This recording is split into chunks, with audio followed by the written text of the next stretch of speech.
Khan sir के पिछले कुछ समय से कुछ वीडियोस वायरल हो रहे हैं और उन वीडियोस में वो फैक्चुअली इनकरेक्ट है। उन्होंने जो भी क्लेम्स किए, जो उनके स्टेटमेंट्स थे भारत को लेकर और कई सारे टॉपिक्स को लेकर, वो फैक्चुअली इनकरेक्ट है, इलॉजिकल है और उनके पीछे कोई भी डेटा नहीं है, कोई फैक्ट नहीं है, जस्ट वेग क्लेम्स, राइट। तो अब इस वीडियो में हम उन्हीं क्लेम्स और स्टेटमेंट्स के बारे में बात करेंगे। एक अभी अभी रिसेंटली एक वीडियो काफी सरफेस कर रहा है इंटरनेट पर रिगार्डिंग इंडिया एंड यूएस और गूगल अकाउंट्स के, अगर गूगल सर्विसेज यूएस ने बंद कर दी तो हमारा यूपीआई नहीं चलेगा, फेसबुक, इंस्टाग्राम, यूट्यूब सब कुछ बंद कर दिया तो सब कुछ ठप पड़ जाएगा। आप देखिए, आप उससे रिश्ता खराब करके तनी देख लीजिए, तो जमीन पे ना लिया दिया अमेरिका भारत को तो कहेंगे तुरंत बंद करेगा जीमेल, चलाते रहिएगा यूपीआई। ए भैया, खाली जीमेल बंद करे ना, उतना दूर जाने भी का जरूरत है। जीमेल बंद करो, मोबाइलवा तुम्हारा विदाउट जीमेल लॉगिन नहीं होगा, तुम्हारा फेसबुक बिना जीमेल लॉगिन नहीं होगा, तुम्हारा व्हाट्सअप, इंस्टाग्राम कुछ बस उसको एक झटका देना है, बस क्या बंद करना है, जीमेल। अच्छा, सरकार व्हाट्सएप के मैसेज को लीगल नहीं मानती है। लीगल का मतलब है आपको मेल करना पड़ेगा। क्या करना पड़ेगा? मेल। और कोनो चीज का मेल कर रहे हैं, कौन देख रहा है? अमेरिका के पास एक्सेस है यहाँ पे।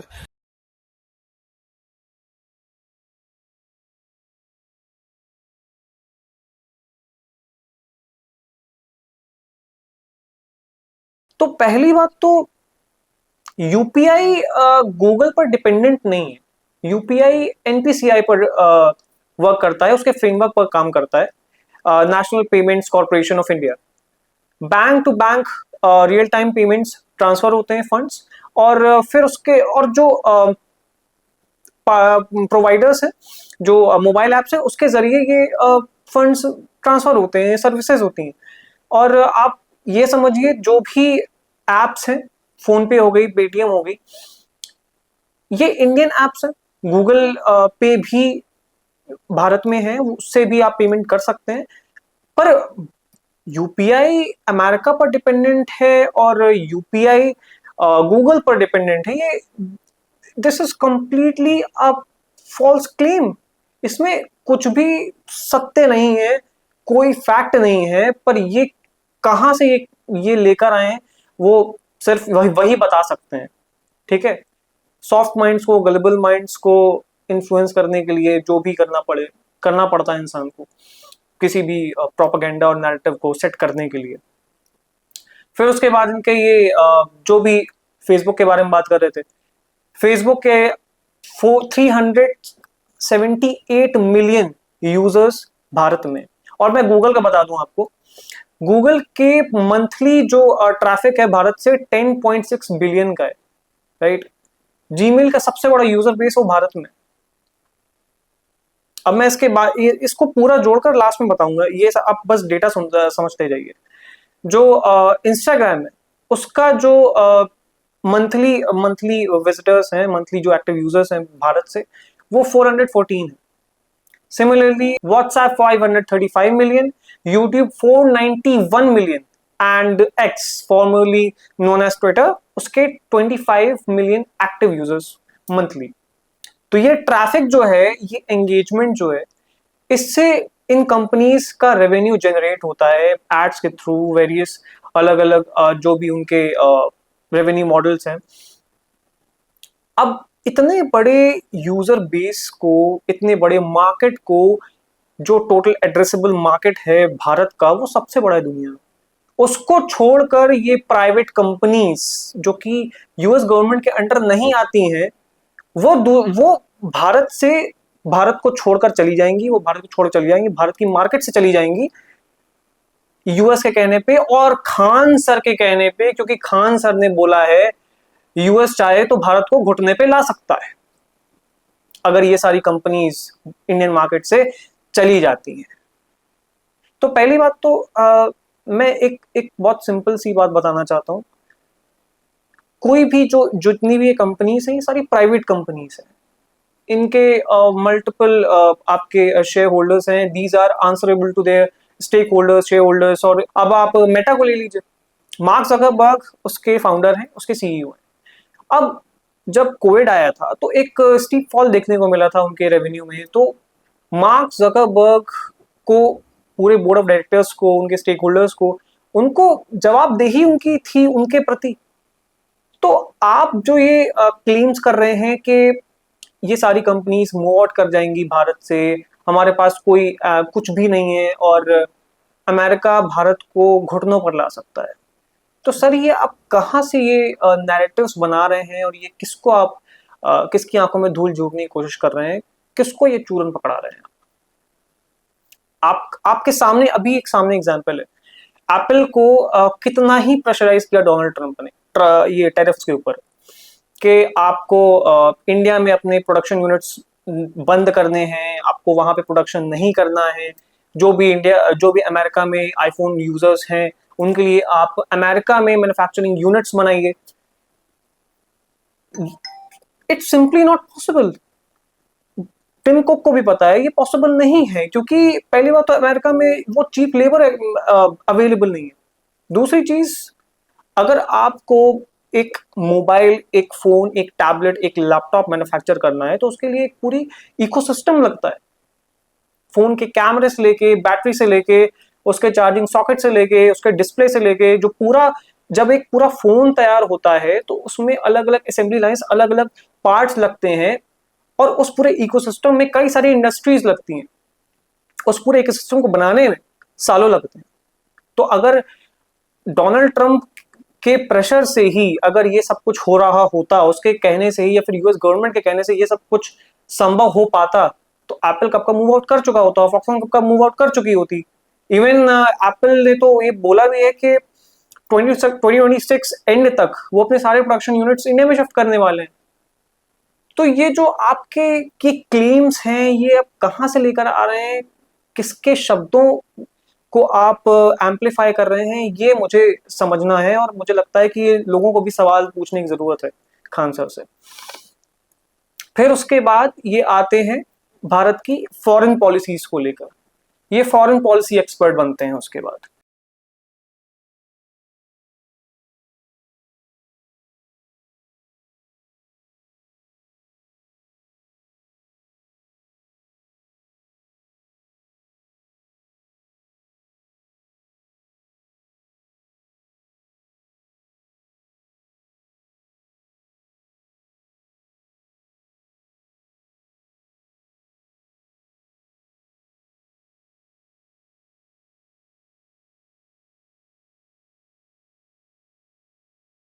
भारत ने मालदीव्स को अब मालदीव्स भारत के पक्ष से चला गया, फिर श्रीलंका चला गया, नेपाल भी चला गया, अफगानिस्तान का भी था ही नहीं, ईरान भी नहीं था।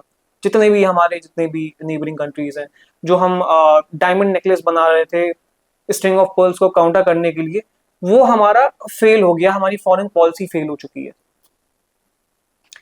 सर ये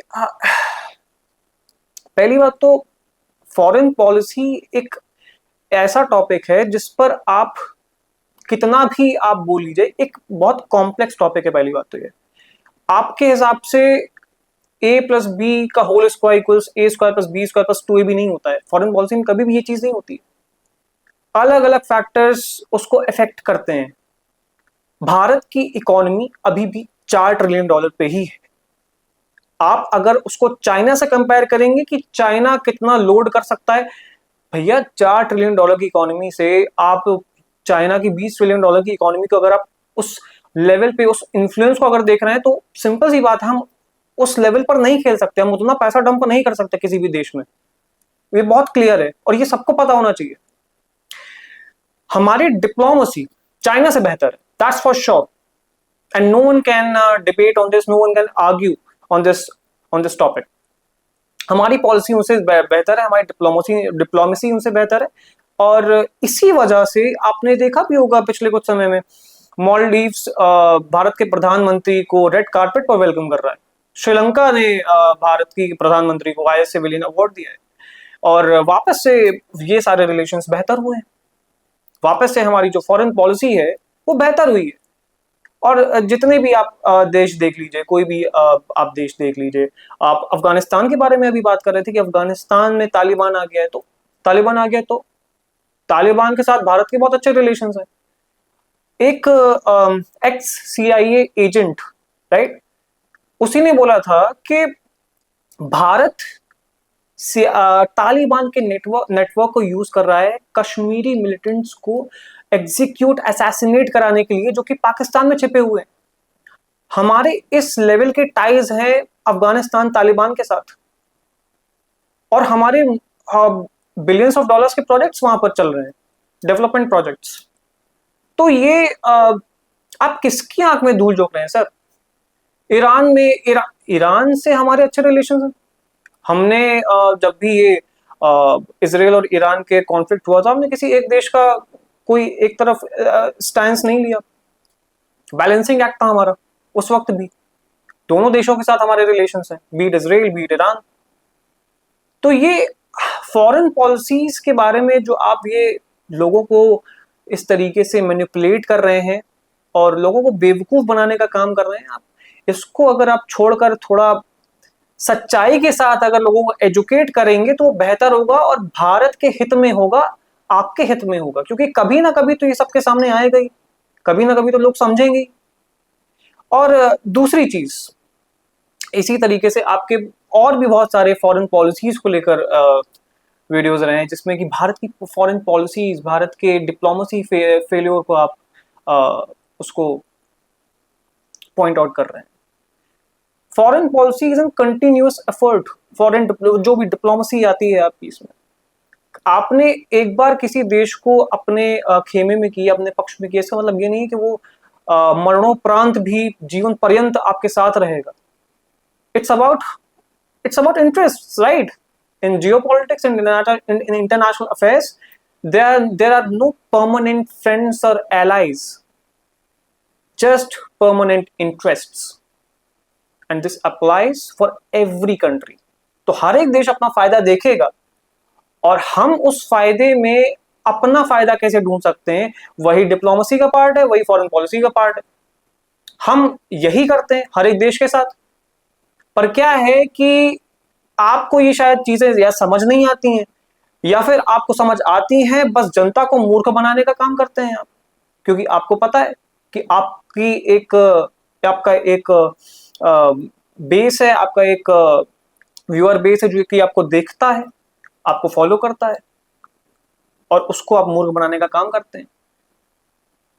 इसी तरीके से आपके जब ये ऑपरेशन सिंदूर हुआ था, ऑपरेशन सिंदूर में आपका था कि मोदी जी तो 10 लोगों की बात सुनते हैं, जो भी आसपास बैठे रहते हैं। इंदिरा गांधी अभी तक होती तो उड़ा देती, ये कर देती, वो कर देती।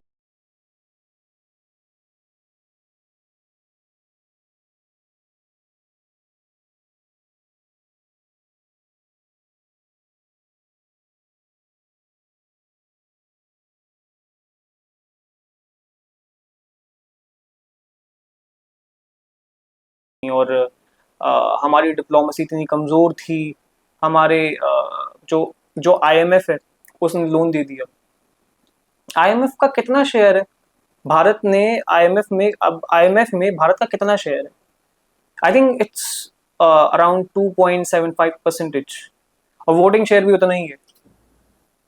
What do you expect from India कि हम और जो भी ये जो डिस्बर्समेंट था, ये जो IMF ने लोन ग्रांट किया था पाकिस्तान को, सितंबर 2024 में ही उन्होंने ये इशू कर दिया था। ये जो प्लान था उनको जो भी ये इशू करना था, ये लोन जो भी इंस्टॉलमेंट्स वो देना था उनको, उन्होंने पहले से इशू कर दिया था। और भारत के पास अपना वोटिंग पावर है नहीं IMF में। सबसे ज्यादा पावर है US के पास, उसका आई थिंक 16% के अराउंड है। भारत का वोटिंग पावर भी 2.76 है आई बिलीव। तो ये आप अगर फैक्ट्स के साथ, थोड़ा डेटा के साथ अगर लोगों को बताएं, तो आई थिंक वो पहले से ही जो आप नैरेटिव बिल्ड करने की कोशिश कर रहे हैं, वो पहले से ही चकनाचूर हो जाएगा। पर क्योंकि आपको एक प्रोपेगेंडा के चलते लोगों को बेवकूफ बनाना है, लोगों की आंखों में धूल झोंकना है, तो वो आपके नैरेटिव को सूट करता है। और अगर आप ये डेटा बताएंगे तो वो फिर तो बन ही नहीं पाएगा। और जैसा कि मैंने बताया अभी पिछली लाइन में हमने बात की थी कि मोदी जी 10-15 लोगों की बात सुनते हैं, और फिर उसके बाद इन्होंने अजीत डोवाल को भी, जो भारत के राष्ट्रीय सुरक्षा सलाहकार हैं, श्री अजीत डोभाल, उनके बारे में बात कर रही थी कि उनकी उम्र हो गई, उनके डिसीजंस नहीं ले सकते अब वो अजीत डोभाल से पूछते हैं, अजीत डोभाल की उम्र हो चुकी है, वो डिसीजंस नहीं ले सकते। सर विद ड्यू रिस्पेक्ट, जितनी आपकी उम्र है उससे कहीं ज्यादा एक्सपीरियंस अजीत डोभाल जी को है इन सारे मैटर्स में, फॉरेन पॉलिसीज में, डिप्लोमेसी में, इंटरनेशनल अफेयर्स में। उस इंसान ने पूरी जिंदगी इसी में बिताई है। तो before commenting upon his experience, his capabilities, his competence, first look at yourself in the mirror. Teacher हो, भगवान बनने की कोशिश मत करो, है ना।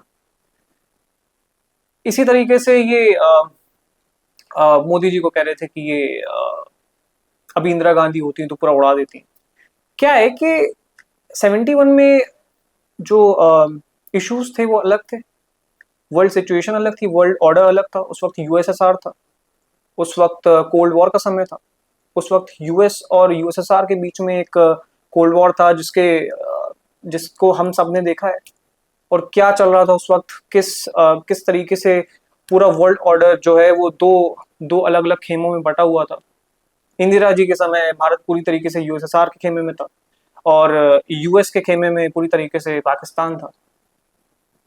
तो और ऑब्वियसली यूएसएसआर ने उस वक्त इंडिया की हेल्प की, इंडिया और हमने जो बांग्लादेश है उसको लिबरेट कराया, जो ईस्ट पाकिस्तान था। पर हम वो कर पाए क्योंकि कहीं ना कहीं यूएसएसआर उस वक्त डिसइंटीग्रेटेड नहीं था, एक था, और यूएसएसआर के अगेंस्ट यूएस कुछ नहीं कर सकता था।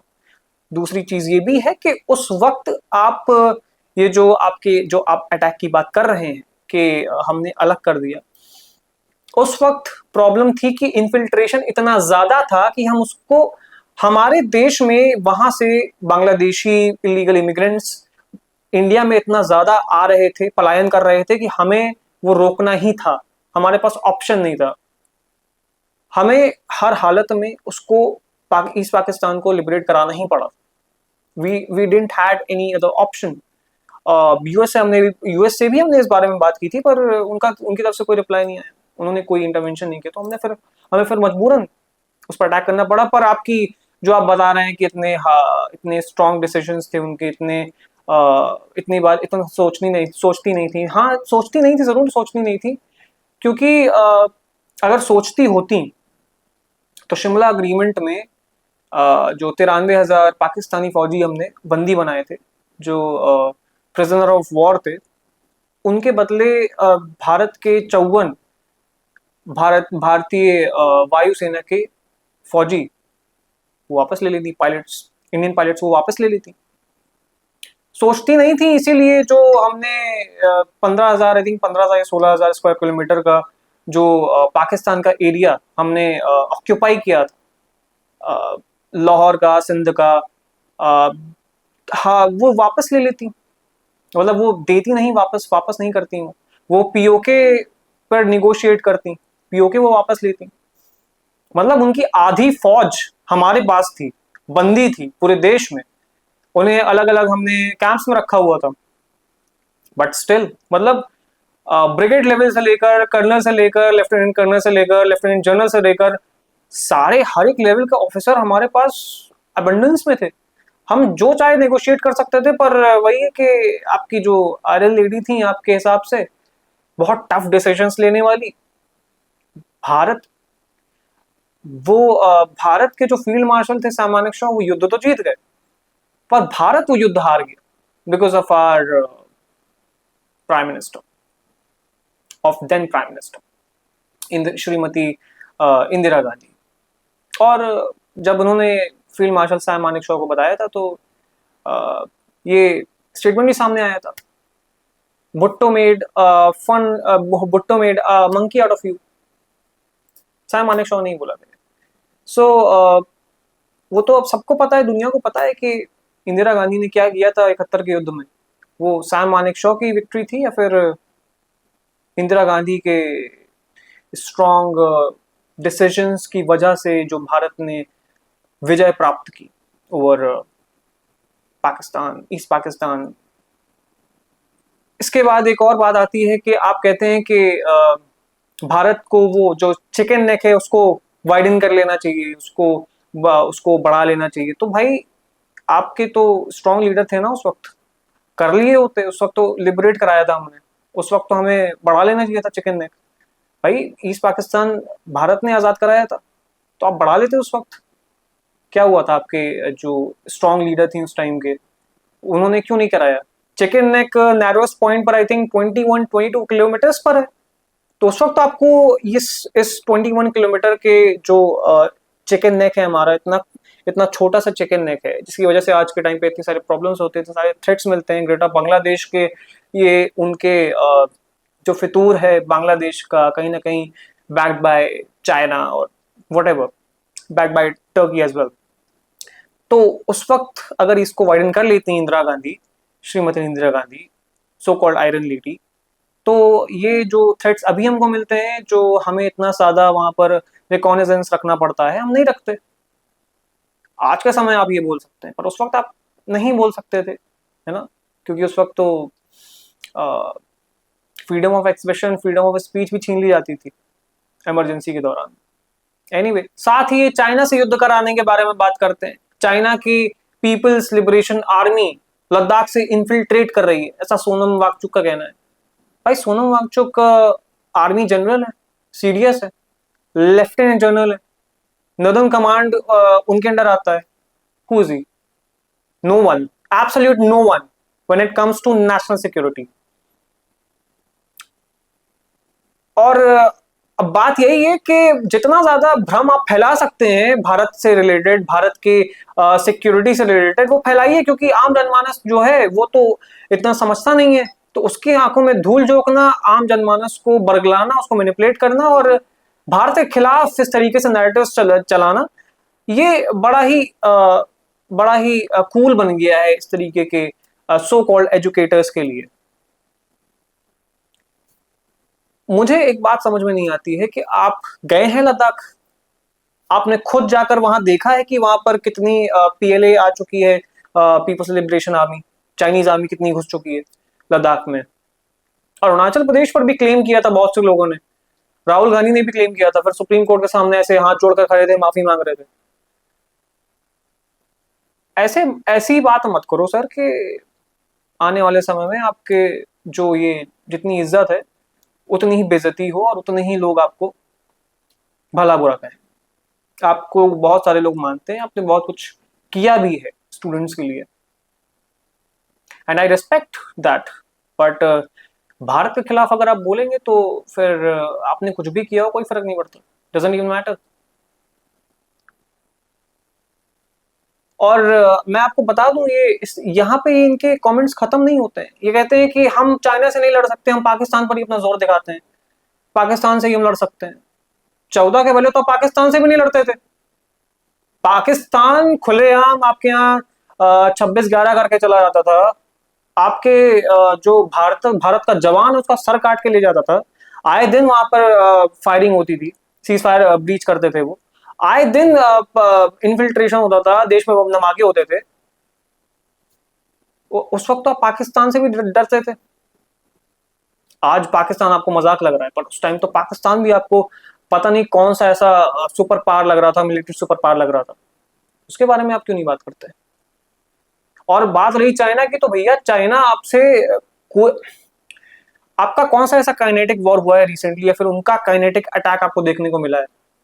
वो हाथापाई, वो झड़प वगैरह होती रहती है वहां पे 2020 में जो आपका गलवान में हुआ था, बट ऐसा कौन सा आपको देखने को मिलता है चाइना के साथ कि वो आपके यहाँ फाइटर जेट्स भेज रहा है रिकॉनिसेंस के लिए, या फिर आपसे वो डायरेक्टली वहां से गोलियां चल रही हैं इस वहां से आपकी जो एलएसी है, परसेप्शनल एलएसी है, लाइन ऑफ एक्चुअल कंट्रोल, वहां से गोलियां चल रही हैं, वहां से बम धमाके हो रहे हैं, लैंड माइन्स बिछा रखी हैं। कहां पर कहां हो रहा है ऐसा? एक बात ये क्लियर हो जाए कि कहां हो रहा है। वहां चौकियां बना ली, अरे चौकियां, एक आप गए हो वहां पे? किसने बोला चौकियां बना ली? कौन क्लेम कर रहा है? कौन सी रेलेवेंट अथॉरिटी है, कौन सा ऐसी ऑफिशियल अकाउंट है, नदन कमांड से आया है, आर्मी हेडक्वार्टर से आया है? गवर्नमेंट को तो आप मानते नहीं हो कि गवर्नमेंट सही डेटा देगी या फिर सही आपको इंफॉर्मेशन देगी, तो आप आर्मी को मान लो। चाइनीज आर्मी भारत में घुस चुकी है, लद्दाख से चाइनीज आर्मी अरुणाचल प्रदेश में घुस चुकी है। इसका आप जानते हो, ये आप सीधा भारत की फौज, भारत की आर्मी के डिसरिस्पेक्ट कर रहे हैं, ठीक है, और कुछ नहीं है।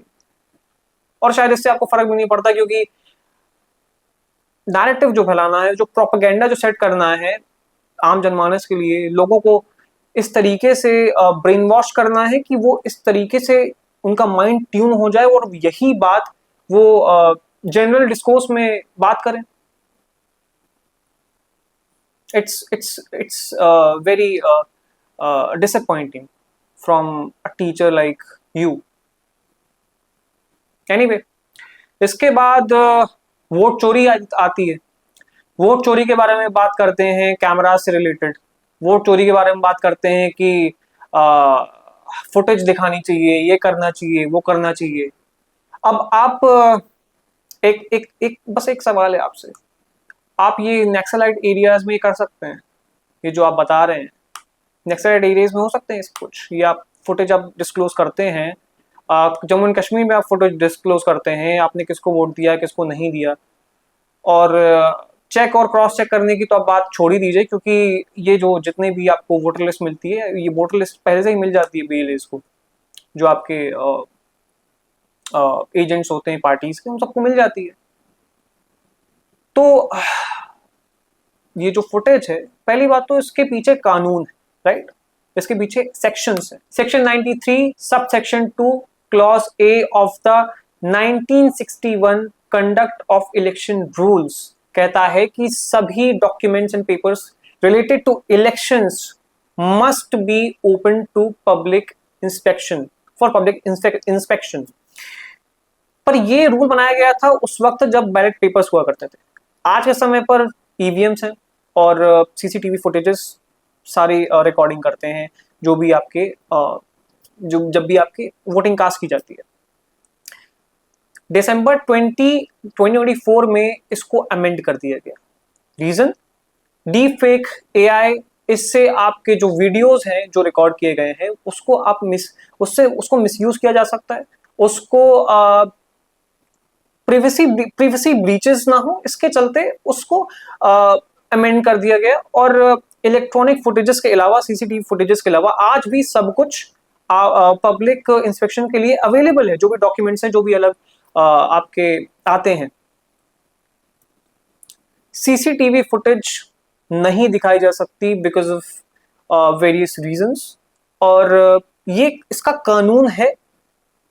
पर क्या है कि अब खान सर का क्या है कि वो भी, उनको भी कहीं ना कहीं से तो ये बोला गया होगा बोलने को, किस आधार पर ये बोला गया है, किस चीज के लिए बोला गया है, क्या उनको मिला है, अब इसके बारे में हमें नहीं पता है, ना ही हम इसके बारे में कुछ बोलना चाहेंगे। पर डेफिनेटली ये एक प्रोपेगेंडा के चलते बोला जा रहा है, क्योंकि ईसीआई के जो चीफ हैं, इलेक्शन कमीशन ऑफ इंडिया के जो चीफ हैं ज्ञानेश कुमार, उन्होंने भी ये बात सामने रखी थी कि प्राइवेसी ब्रीचेस के चलते, और आप इन सारे फुटेजेस को पब्लिक नहीं कर सकते। और पहली बात तो आप जो एक टाइम पीरियड दिया हुआ है, इलेक्शन कमीशन ऑफ इंडिया आपको एक टाइम पीरियड देता है जब आप इस इशू को रेज कर सकते हो कि कोई फ्रॉड हुआ है, इलेक्शंस में फ्रॉड हुआ है, वोटर्स को लेकर फ्रॉड हुआ है।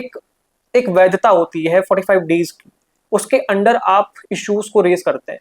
बट जब वो डेट निकल चुकी है, उसके बाद अगर आप इश्यूज को लेकर आ रहे हैं मुद्दा बनाने के लिए, पॉलिटिकल गेन्स के लिए, तो फिर वो सिर्फ और सिर्फ एक पॉलिटिकल स्टंट बन के रह जाता है, जो कि आज के टाइम पर कुछ पार्टीज कर रही हैं और उन्हीं को ये एम्पलीफाई कर रहे हैं खान सर।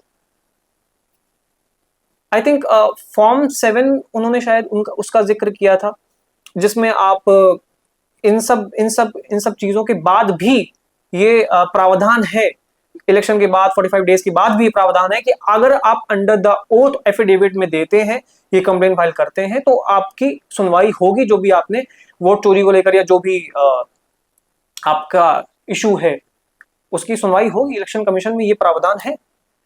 पर क्या है कि ना तो जो क्लेम कर रहे हैं वो इसको सामने रख सकते हैं, और ना ही जो खान सर जैसे लोग हैं जो कि जनमानस में डर फैलाते हैं, आम जनमानस को भड़काते हैं, आम जनमानस को मैनिपुलेट करते हैं, ब्रेन वॉश करते हैं। They don't have guts. I am honestly speaking, उनके पास वो है ही नहीं कि वो सबके सामने वो चीज को रख सकें, सच का सामना कर सकें और सच जनता को बता सकें। और जितने भी सेक्शंस हैं कानून के, जितने भी सेक्शंस आते हैं इलेक्शन कमीशन से, सब कुछ आपके सामने है।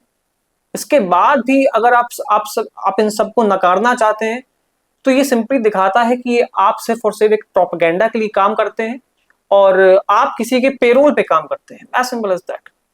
क्योंकि लगातार भारत के खिलाफ ऐसे स्टेटमेंट्स देना, लगातार भारत की नेशनल सिक्योरिटी को, नेशनल इंटेग्रिटी के खिलाफ इस तरीके से बात करना, ये दर्शाता है कि ये फंडिंग कहीं ना कहीं से आ रही है, ये कहीं ना कहीं से आपको बोलने को बोला जा रहा है और आपका कहीं ना कहीं एक इंटरेस्ट उनसे जुड़ा हुआ है। क्योंकि लगातार इस तरीके के कमेंट्स, इस तरीके के क्लेम्स करना, बिना किसी फैक्ट के, बिना किसी डेटा के, बिना किसी लॉजिक के, मुझे लगता है कहीं ना कहीं ये सिर्फ और सिर्फ ये जो फर्जीवाड़ा खोल रखा है खान सर ने, इस पर आप सबको, जितने भी लोग ये देख रहे हैं, उनको ये आवाज उठानी चाहिए, उनको ये सवाल पूछना चाहिए कि खान सर किस किस मजबूरी के चलते इस तरीके की बात बोल रहे हैं। क्योंकि अगर आप खुद अगर गूगल पर सर्च करेंगे, इन सारी चीजों को रिसर्च करेंगे, तो आपको खुद समझ में आएगा कि ये किस तरीके से एक प्रोपेगेंडा के चलते ये सॉफ्ट इन्फ्लुएंस सोसाइटी में बनाने की कोशिश कर रहे हैं और एक एजेंडा को पुश कर रहे हैं। तो मुझे लगता है कि खान सर भी वही कर रहे हैं जो आज के टाइम पे कुछ यूट्यूबर्स, फंडेड यूट्यूबर्स करने की कोशिश करते हैं। किसी और देश से बैठकर, किसी और जगह से बैठकर कुछ क्लेम्स करके, जिनको किसी भी प्रकार की कोई नॉलेज नहीं होती, कोई ज्ञान नहीं होता, कोई बैकिंग नहीं होती, कोई फैक्ट नहीं होते, बस क्योंकि वो जो ट्विस्टेड फैक्ट्स होते हैं, कॉन्कॉक्टेड थ्योरीज होती हैं,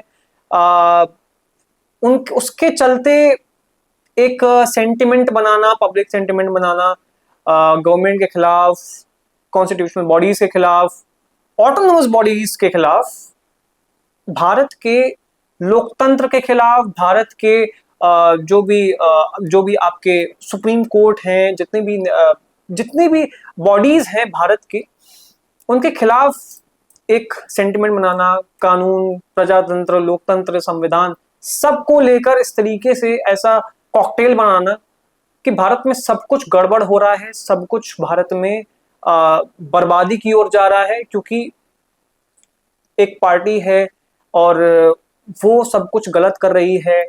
हम कहीं ना कहीं उससे सवाल नहीं पूछ रहे और कहीं ना कहीं इसी चीज को लेकर भारत में एक विष घोला जा रहा है और भारत में कहीं ना कहीं लोगों को मैनिपुलेट किया जा रहा है। जनमानस को आप इस तरीके से भ्रमित करिए, इस तरीके से आप उसे तोड़िए कि भारत के इतने टुकड़े हो जाएं जितना कि कई सारी पार्टीज चाहती हैं, विदेशी ताकतें चाहती हैं, और इसी से आपकी राजनीति बनती है और इसी से आपके बैंक अकाउंट फेल होते हैं, आपकी जेब गर्म होती है। तो मैं सिर्फ आज इतना ही बोलना चाहूंगा कि खान सर से इस तरीके की उम्मीद आम जनमानस नहीं रखता है और लोग भरोसा करते हैं, लोग ट्रस्ट करते हैं, क्योंकि उन्होंने गरीब बच्चों के लिए शिक्षा दी, गरीब बच्चों को शिक्षा दी, कम संसाधनों के चलते उन्होंने बहुत से बच्चों की मदद की। पर अब जो वो कर रहे हैं वो भारत के हित में नहीं है, इनफैक्ट भारत के खिलाफ है। और लोगों के बीच में इस तरीके के भ्रम फैलाना, लोगों को मैनिपुलेट करना, सॉफ्ट इन्फ्लुएंस के चलते भारत के खिलाफ एंटी सेंटिमेंट्स, गवर्नमेंट के खिलाफ वो सेंटिमेंट्स बिल्ड करना, कहीं ना कहीं ये दर्शाता है कि अब कहीं ना कहीं से उनको कुछ तो निर्देश मिल रहे हैं और कहीं ना कहीं से उनकी फंडिंग भी चल रही है ये सब बोलने के लिए। क्योंकि आपने भी देखा होगा पिछले कुछ समय से इस तरीके के काफी सारे कमेंट्स और स्टेटमेंट्स आपको देखने को मिले होंगे। तो मैं यही उम्मीद करता हूं कि ईश्वर उन्हें सद्बुद्धि दे और जो वो करते हैं, जिसमें वो अच्छे हैं, बच्चों को पढ़ाने में सही तरीके से पढ़ाएं और उन्हें सच बताएं, अपने प्रोपेगेंडा से बनाई हुई कहानियां नहीं, फैक्ट्स और डेटा के साथ लोगों को सच बताएं। जय हिंद, जय भारत।